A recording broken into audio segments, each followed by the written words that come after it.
Hello students, मैं हूं विकास और मैं आपसे का नॉलेज बीम यूट्यूब चैनल के एक नए वीडियो में पुनः स्वागत करता हूं। स्टूडेंट्स, आज के वीडियो में हम क्लास 12th के इंग्लिश पोइट्री का second chapter the true beauty का हिंदी एक्सप्लेनेशन सीखेंगे।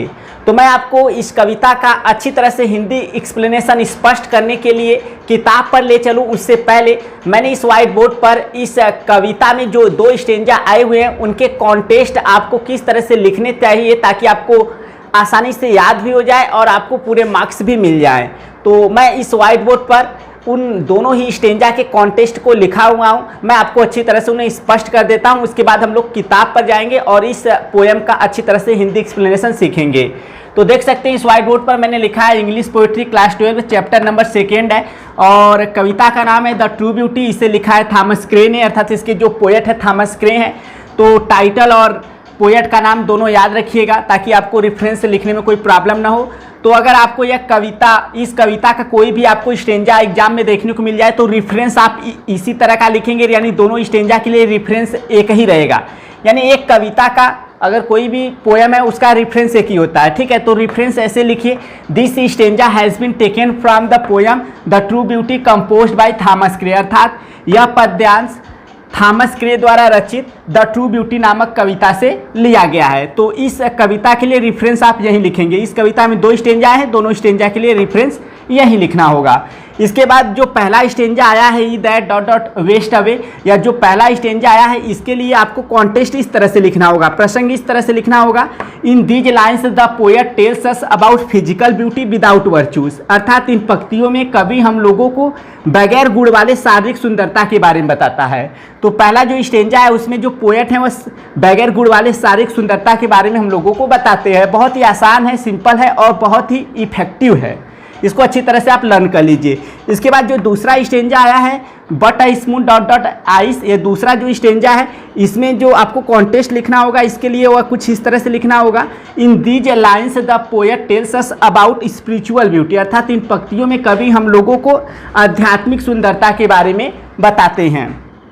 तो स्टूडेंट्स, काफ़ी सिंपल मैंने कॉन्टेक्स्ट तैयार किया है, आप इन्हें अच्छी तरह से लर्न कर लीजिए और आपको पूरे मार्क्स मिलेंगे अगर इस तरह से आप कॉन्टेक्स्ट लिखते हैं। और एक्सप्लेनेशन सीखने के लिए आपको पहले इस कविता का अच्छी तरह से हिंदी एक्सप्लेनेशन आना चाहिए। तो चलिए बगैर समय वेस्ट किए किताब पर चलते हैं और इस कविता का हिंदी एक्सप्लेनेशन सीख लेते हैं। स्टूडेंट्स, हम लोग किताब पर आ चुके हैं और इस कविता का जिसका नाम है द ट्रू ब्यूटी अर्थात सच्ची सुंदरता और इसके जो पोएट है थॉमस क्रे, तो इसका हम लोग हिंदी एक्सप्लेनेशन सीखेंगे। तो मैं इसका हिंदी एक्सप्लेनेशन स्पष्ट करूँ उससे पहले बता दूं कि इस कविता में दो प्रकार के स्टेंजा आए हुए हैं, जिसमें से पहले स्टेंजा में कवि ने फिजिकल ब्यूटी के बारे में बताया है, बगैर गुण वाले यानी बगैर गुण वाले शारीरिक सुंदरता के बारे में बताया है। और दूसरा जो स्टेंजा है उसमें उन्होंने स्पिरिचुअल ब्यूटी अर्थात आध्यात्मिक सुंदरता के बारे में बताया है।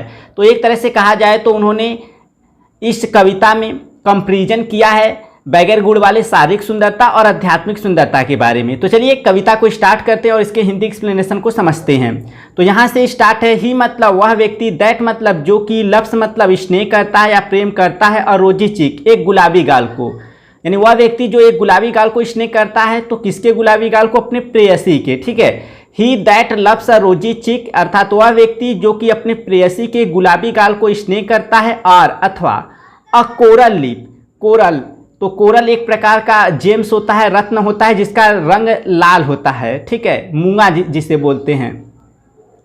ही दैट लव्स अ रोजी चिक और अ कोरल लिप एडमायर्स, अर्थात वह व्यक्ति जो अपने प्रेयसी के गुलाबी गाल को स्नेह करता है अथवा मूंगे के समान लाल ओठ की एडमायर्स प्रशंसा करता है।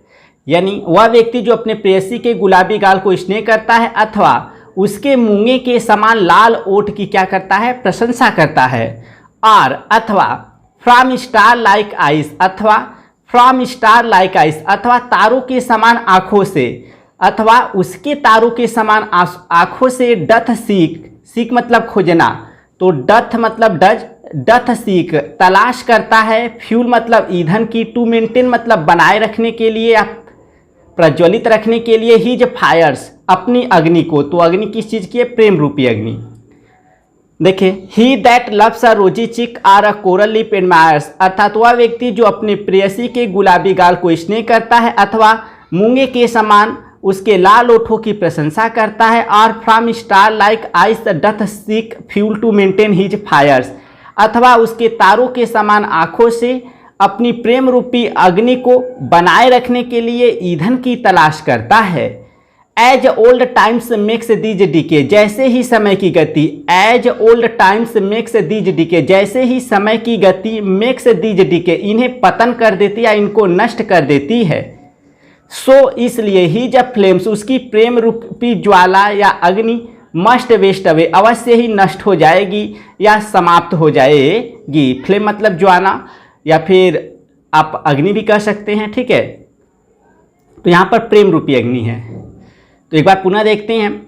ही that loves a rosy cheek or a coral lip admires, or from star like eyes doth seek fuel to maintain his fires, अर्थात वह व्यक्ति जो अपने प्रेयसी के गुलाबी गाल को स्नेह करता है, अथवा उसके मूंगे के समान लाल ओठों की प्रशंसा करता है, अथवा उसके तारों के समान आँखों से अपनी प्रेम रूपी अग्नि को प्रज्वलित रखने के लिए या बनाए रखने के लिए ईंधन की तलाश करता है। फ्यूल मतलब ईंधन।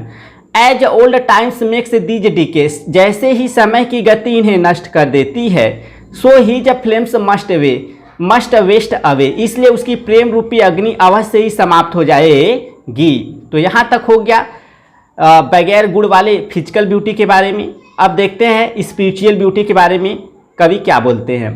बट लेकिन अ स्मूथ, एक साफ सुथरा एंड स्टीड फास्ट माइंड और दृढ़ मस्तिष्क, जेंटल थॉट्स, साधारण विचार, एंड काम डिजायर और शांत इच्छाएं, hot with equal love combined, एक समान इक्वल, एक समान स्नेह से कंबाइंड जुड़े हुए, हॉट हृदय, kindle never dying fire, kindle मतलब जागृत रखते हैं, नेवर मतलब कभी नहीं, डाइंग मतलब मरना, फायर्स मतलब प्रेम रूपी अग्नि, यानी कि प्रेम रूपी अग्नि को कभी मरने नहीं देते, यानी कि प्रेम रूपी अग्नि को कभी मरने नहीं देते। इसका मतलब प्रेम रूपी अग्नि को सदैव बनाए रखते हैं, जागृत रखते हैं।